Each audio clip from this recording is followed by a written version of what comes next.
नमस्कार दोस्तों, आइए जानते हैं उत्तर प्रदेश की आज की ताजा और बड़ी खबरें। और आप अभी यूपी के किस जिले से इस वीडियो को देख रहे, कमेंट में जरूर बताइए। आज की पहली खबर, यूपी उपचुनाव की तारीख बदली, अब 20 नवंबर को वोटिंग। अखिलेश बोले ये बीजेपी की चाल, टालेंगे तो और भी बुरा हारेंगे। यूपी में विधानसभा उपचुनाव में अब 13 नवंबर की जगह 20 नवंबर को वोट पड़ेंगे। हालांकि नतीजे पहले से तय तारीख 23 नवंबर को ही आएंगे। चुनाव आयोग ने यह फैसला 15 नवंबर को होने वाले कार्तिक पूर्णिमा के स्नान पर्व के चलते किया है। आयोग का आदेश आते ही सपा समेत कई विपक्षी दलों ने भाजपा को घेरना शुरू कर दिया। सपा प्रमुख अखिलेश यादव ने कहा कि ये भाजपा की पुरानी चाल, हारेंगे तो टालेंगे। वहीं मैनपुरी से सांसद डिंपल यादव ने कहा कि हमारे अच्छे काम से भाजपा में कहीं न कहीं हलचल मची हुई है। आप सांसद संजय सिंह ने कहा कि यह बहुत अजीब बात है कि देश के प्रधानमंत्री और सीएम के हिसाब से चुनाव के कार्यक्रम बनाए जाते हैं।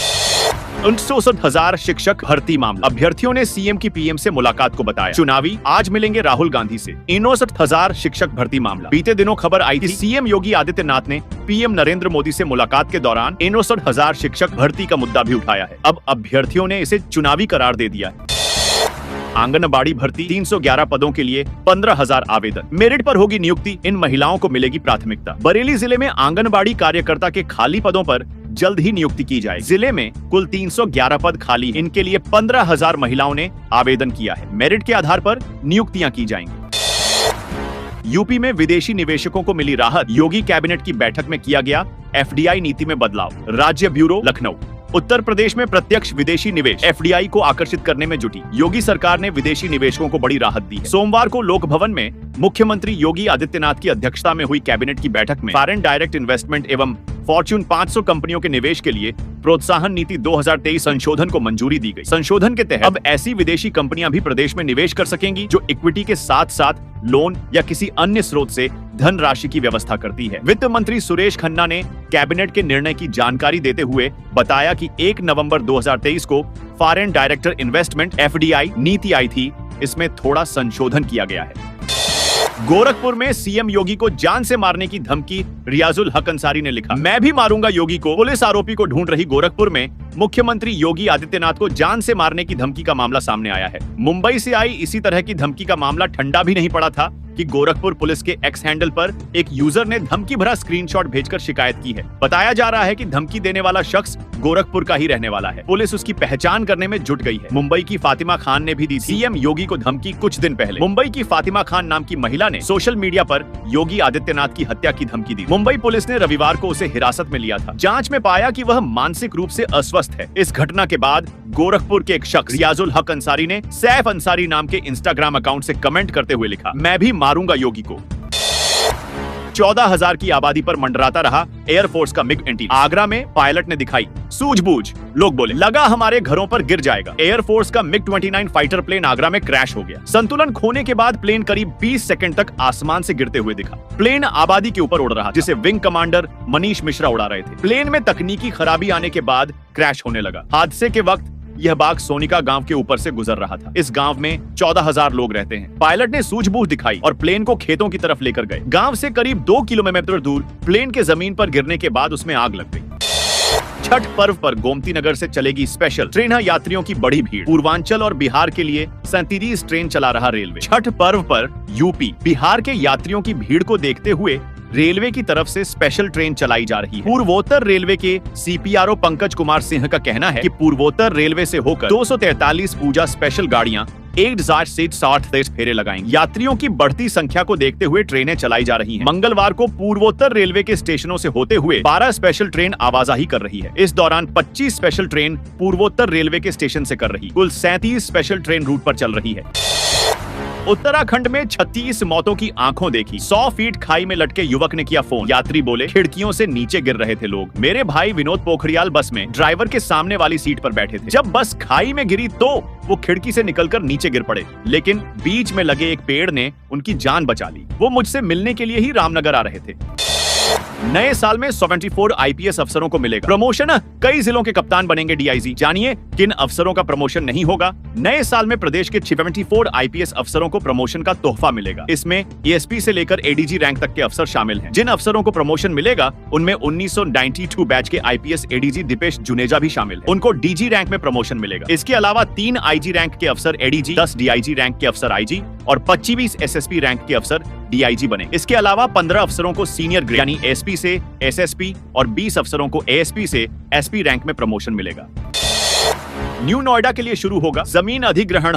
80 गांवों की 209 वर्ग किमी में होगा बसेगा शहर। ईस्टर्न पेरिफेरल के पास खोला जाएगा कार्यालय। नए शहर के मास्टर प्लान 2041 को शासन से मंजूरी मिलने के बाद नोएडा प्राधिकरण ने आगे की योजना पर काम शुरू कर दिया है। नोएडा प्राधिकरण के सीईओ लोकेश एम ने अधिकारियों के साथ बैठक की। बैठक में एसीईओ संजय खत्री और सतीश पाल, ओएसडी महेंद्र प्रसाद, क्रांति शेखर के अलावा नियोजन विभाग के अधिकारी शामिल थे।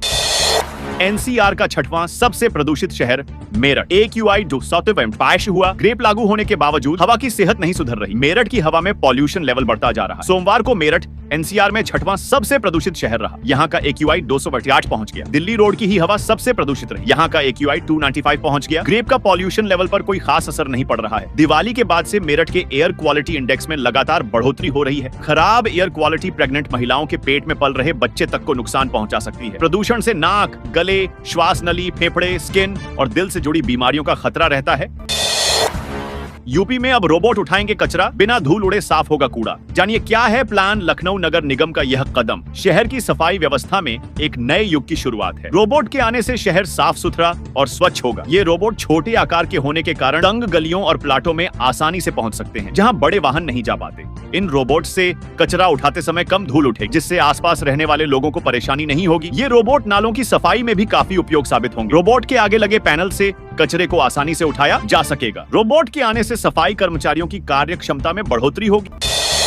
योगी कैबिनेट की बड़ी सौगात, 27 प्रस्तावों को मंजूरी। शिक्षकों के लिए हुआ यह फैसला। लखनऊ में सीएम योगी आदित्यनाथ की अगुवाई में कैबिनेट की बैठक हुई। इसमें कई अहम प्रस्ताव को कैबिनेट ने हरी झंडी दे दी है। इसमें रिटायरमेंट रूल्स 1961 में संशोधन भी शामिल है। मुख्यमंत्री योगी आदित्यनाथ की अगुवाई में आज यानी सोमवार 4 नवंबर को उत्तर प्रदेश कैबिनेट की बैठक हुई। योगी सरकार की इस बैठक में कई अहम मुद्दों पर चर्चा। मंत्रिमंडल ने घंटों चली बैठक और गहन मंथन के बाद 27 प्रस्तावों को मंजूरी दी है।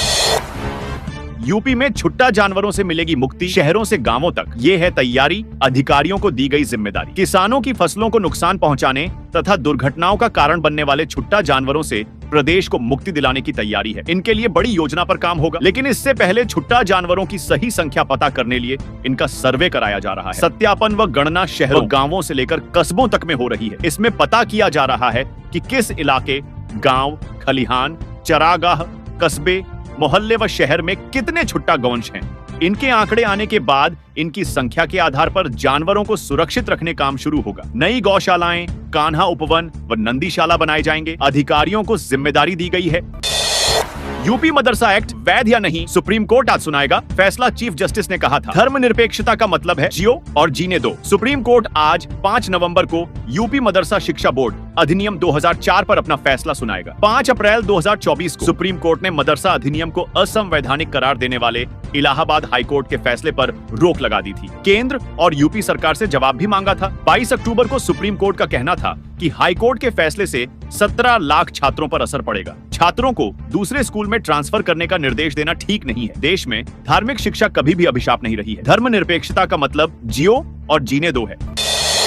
ज्ञानवापी की जमीन विश्वनाथ कॉरिडोर को देने पर सुनवाई। आज 1000 वर्ग फीट जमीन देने पर जताई आपत्ति, मसाजिद कमेटी दाखिल करेगी जवाब। वाराणसी के ज्ञानवापी परिसर की 1000 वर्ग फीट की जमीन की अदला बदली के खिलाफ जिला कोर्ट में दायर याचिका पर आज सुनवाई होगी। इसमें ज्ञानवापी परिक्षेत्र की जमीन को 3 साल पहले की अदला बदली की गई थी, जिसे कोर्ट में याचिकाकर्ता ने गलत बताया है। याचिकाकर्ता ने विश्वनाथ कॉरिडोर की सारी जमीन बाबा विश्वनाथ के नाम करने की मांग की गई है।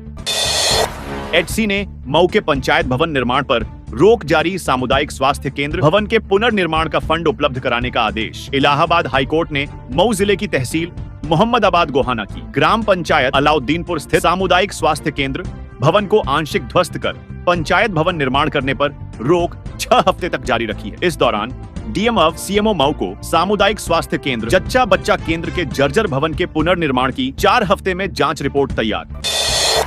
आगरा नगर निगम पर 48 करोड़ की पेनल्टी सुप्रीम कोर्ट ने दिया। पर्यावरणीय मुआवजा देने का आदेश। एनजीटी के खिलाफ नगर निगम की याचिका खारिज यमुना नदी को प्रदूषित करने के लिए आगरा नगर निगम पर बड़ी कार्रवाई हुई है। सुप्रीम कोर्ट ने यमुना नदी को अनुपचारित सीवेज से प्रदूषित करने के लिए आगरा नगर निगम को 18,98 करोड़ रुपए का पर्यावरणीय मुआवजा देने का आदेश दिया। सोमवार को हुई सुनवाई के दौरान कोर्ट ने इसे निगम की बड़ी लापरवाही माना है। नदी में पर्यावरणीय गिरावट की गंभीरता से लिया।